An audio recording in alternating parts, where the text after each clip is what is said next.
6월 들어서 지난주 이번 주 계속해서 남북한 간의 주요 이슈로 대북전단, 대남전단, 전에 삐라라고 불렸던 종이가 이슈로 떠오르고 있습니다. 오늘 그냥 갈 수 없잖아.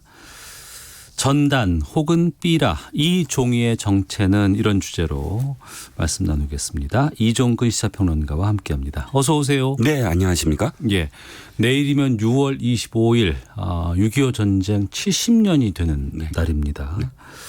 이 날을 맞아서 북한도 그랬고 또 이 탈북민 단체가 남쪽에서도 대북전단 뿌리겠다 이런 얘기를 공공연하게 하고 있는데, 네, 이미 전단지를 엊그제 북에 보냈다면서요. 네, 대북 전단지를 보내는 단체는 여럿 있으나, 네, 가장 큰 단체가 두 개 있습니다. 자유북한 운동연합하고요, 그다음에 큰샘, 이 두 가지가 있는데, 네, 큰샘 쪽에서는 안 보내겠다라고 아예 선언을 했고요.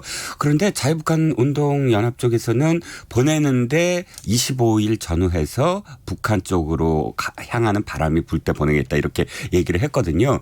그런데 어저께 갑작스럽게 22일 날 보냈다고 발표를 한 거예요. 네. 그러니까 이야기인 즉슨 22일 날쯤에 북으로 가는 어떤 바람이 있었기 때문에 그날 오후 11시 에서 12시 사이에 파주시에서 보냈고요. 예. 이 자유북한 운동연합의 주장에 따르면 대북 전단 50만 장, 그다음에 책자 500권, 1달러짜리 지폐 2,000장, SD 카드 1,000개를 20개 대형 부선에 매달아 보냈다라고 주장하고 있습니다.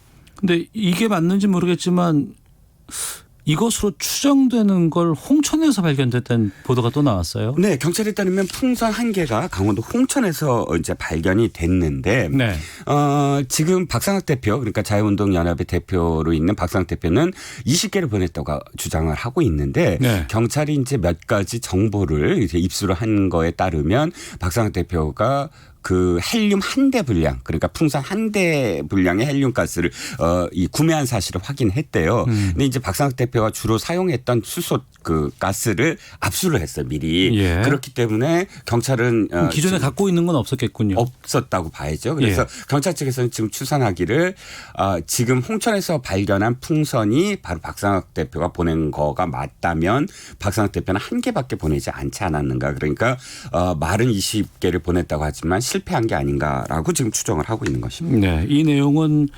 2부 아는 경찰에서 좀 보다 자세하게 좀 살펴보도록 하겠고요. 우리가 대북전단 살포한 것에 대해서 북한이 상당히 민감하게 반응을 했고 격렬하게 대응하겠다고 했고, 북측에서도 우리 쪽으로 1,200만 장이 넘는 분량을 3,000여 개의 풍선에 담아서 또 그 밖에 다른 수단을 통해서 우리 쪽으로 살포하겠다. 네. 남한의 종심에 살포하겠다. 이렇게 얘기를 했었잖아요. 네. 이례적인 게 두 가지입니다. 하나는 대남전단을 미리 이렇게 공개하는 경우는 없었어요. 그냥 은밀하게 보내고 우리가, 네, 우리 국민들이 받아보게 하는 건데, 이미 사진을 찍어서 좀 모욕적인 그런 이벤트를 좀 연출을 했잖아요. 그건 이례적이었고, 두 번째는 북한이라는 사회는 원래 이 대남전단 삐라를 정부에서 그냥 군에서 보내요. 정부에서, 예, 군에서. 예, 예. 네. 그런데 이번에는 민간인들이, 주민들이 들고 일어나서 주민들이 보냈다. 네. 이렇게 지금 표현하고 있거든요. 그러니까 우리가 지금 사실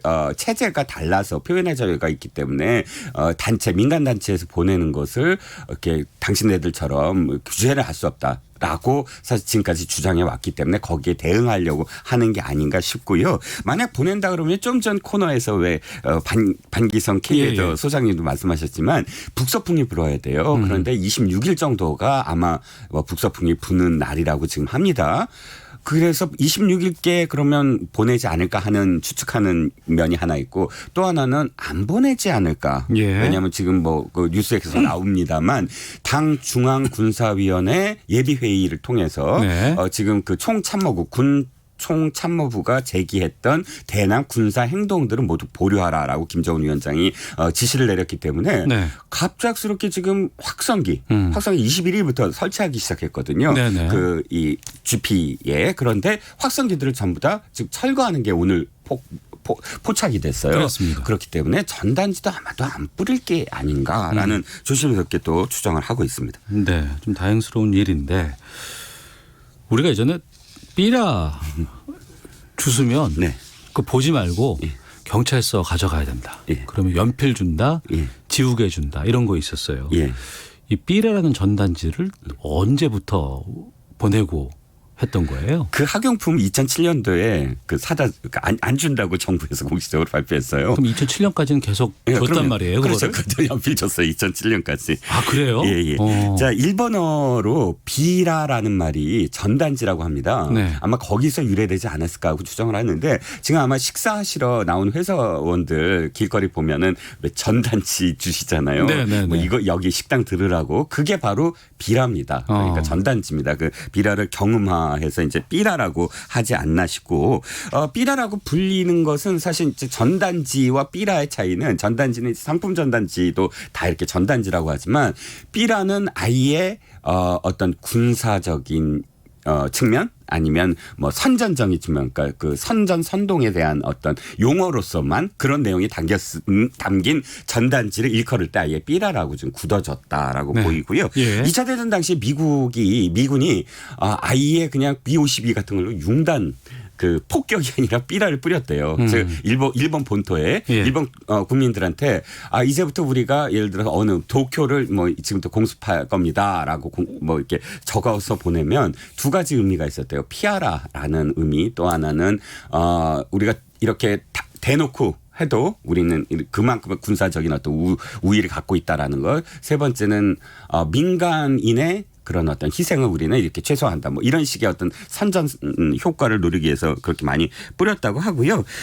역시 우리나라도 이제 6.25 전쟁 이후에 서로 네. 체제 우위 경쟁을 했잖아요. 남북 네. 간에. 그것을 선전하기 위해서 남북 간 굉장히 많은 삐라를 서로 살포를 했죠. 근데 이제 7.4 공동성명부터 시작을 해서 남북 간 서로 적대행위라는 표현으로 그 안에 그 범주 안에 이제 포함이 돼서 상당 부분 또 중간중간에 자제도 하고 또 하지 않았다가 또 뿌리기 뭐 그렇게 옥신각신하다가 결국은 약 한 2007년 정도까지는 거의 서로 뿌리지 않았다라고 보는 게 맞을 것 같습니다. 그럼 정부 주도로 다들 뿌렸었나요?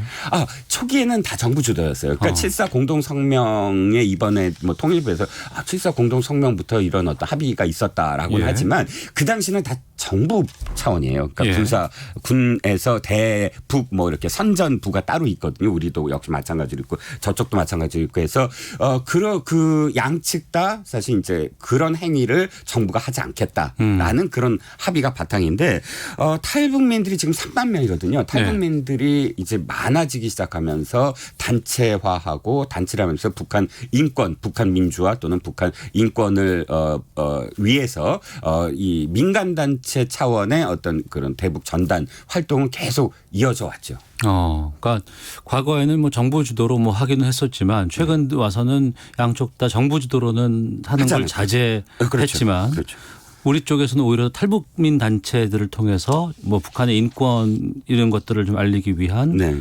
것들을 해왔다. 뭐 쌀도 보내고 뭐 이랬다. 뭐 이런 얘기도 들려요. 그렇죠. 그러니까 처음에는 단순한 종이였을 거예요. 네. 단순한 종이로 이제 서로 시작이 되다가 이 삐라라는 게 왜 사실 좀 이제 좀 성격이 바뀌었냐면 처음에는 단순하게 설득하고 회유하고 또 주장하고 구호 같은 게 있고 이런 거였는데 네. 이것이 사실 정보로 바뀌기 시작해요. 그렇게 단순하게 뭐 우리로 오세요. 뭐 밥 줄게요. 뭐 이런 단순한 6.25 전쟁 당시에 그런 어떤 구호로는 지금의 그런 그 시대가 아니잖아요. 네. 그러니까 특히나 이제 대북 전단 같은 경우는 상당히 많은 어떤 정보 특히나 탈북하게 된 동기를 말씀하시는 탈북민들 중에 전단 보고 탈북하신 분들도 꽤 있었거든요. 초기에 그분들이 굉장히 많은 이야기를 이구동성으로 하시는 게 6.25 전쟁이 북한이 했다라는 내용을 전단지에서 보고 굉장히 충격적이었다는 거예요. 왜냐하면 북한은 이제 그 교육을 시키는데 어렸을 때부터 교육시키는데 6.25는 북침이다. 네. 거기서부터 출발을 해서 어떤 적개심, 뭐 미국에 대한 적개심, 남한 정부에 대한 적개심 그런 것들을 증폭시켜 왔는데 그 6.25가 남침이라는 게 굉장히 믿을 수가 없었다. 네. 거기서 뭐 그러니까 이 말씀을 길게 하냐면 이런 식의 어떤 팩트, 그 정보 뭐 이런 게 담겨 있으면서 이제 아까 SD 카드라든지 USB라든지 이런 굉장히 많은 정보를 담을 수 있는 그런 네. 기구 시대가 바뀌면서 그런 것들로 많이 바뀌게 됐죠. 그건 초기라고 말씀하셨습니다만 최근 들어와서는 어떨까요? 이렇게 좀 다양한 정보 또 북한에서도 지금 뭐 휴대전화 같은 거 스마트폰 다 쓰고 있다고 하는데 이런 삐라 전단 이게 지금도 효과가 있을까요? 그건 좀 의견이 갈려요. 탈북민 분들 중에서도 반 정도는 이제는 사실 북한도 굉장히 많이 개방이 됐다. 소문이라든지 뭐 이런 것들이 어디도 드라마도 보고 또 중국과의 어떤 그런 뭐 밀교역 같은 것 때문에도 중국에서도 굉장히 정보가 있기 때문에 실제로 효용이 별로 없다라는 분도 있고 네. 또 아직도 평양 이외의 지역은 굉장히 낙후되어 있기 때문에 네. 거기까지 만약에 이런 정보들이 갈 수 있다면 상당히 아직도 위력이 있다라고 보는 분들도 있고요. 네. 반반입니다. 하지만 이번에 또 공개된 그 이번에 대북 전단으로 보냈던 삐라들을 확인해 보면은 좀 낯뜨거운 이런 장면들도 꽤 있고 막 그래서 거기에 불편하신 분들도 꽤 계시더라고요. 네, 그렇습니다. 사실 아직 미확인이지만 일부에서는 북한이 그러니까 지금 10번이나 보냈잖아요. 작년에. 그런데 아무 얘기도 없다가 이번엔 좀 굉장히 반응이 심한데 이유가 직접적으로 최고 전범이라고 하는 김정은과 둘러싼 어떤 좀 소문, 그런 소문을 좀 증폭해서 담았기 때문에 네. 지금 이 남매가 굉장히 화가 났다. 김여정 부부장까지 화가 났다. 뭐 이런 설도 있습니다. 근데 사실상 아까도 말씀드렸지만 어떤 정보 차원이라면 지금도 확성기가 대북 확성기를 하면 기상 정보 같은 걸 얘기하고 노래를 틀어주지 뭐 김정은 위원장이 어떻고 이런 얘기 잘 안 하거든요. 그러니까 정보 차원이라면 또 다른 문제인데 실질적으로 그런 식의 어떤 뭐랄까 비방 이런 것들은 안 먹히지 않을까 싶어요. 시대가 변했기 때문에. 네. 이 전단구 관련해서 상당히 지금 강경 대응까지 우려가 됐습니다만 지금 상황으로는 어제 뭐 좀 모양새는 좀 바뀐 것 같아요.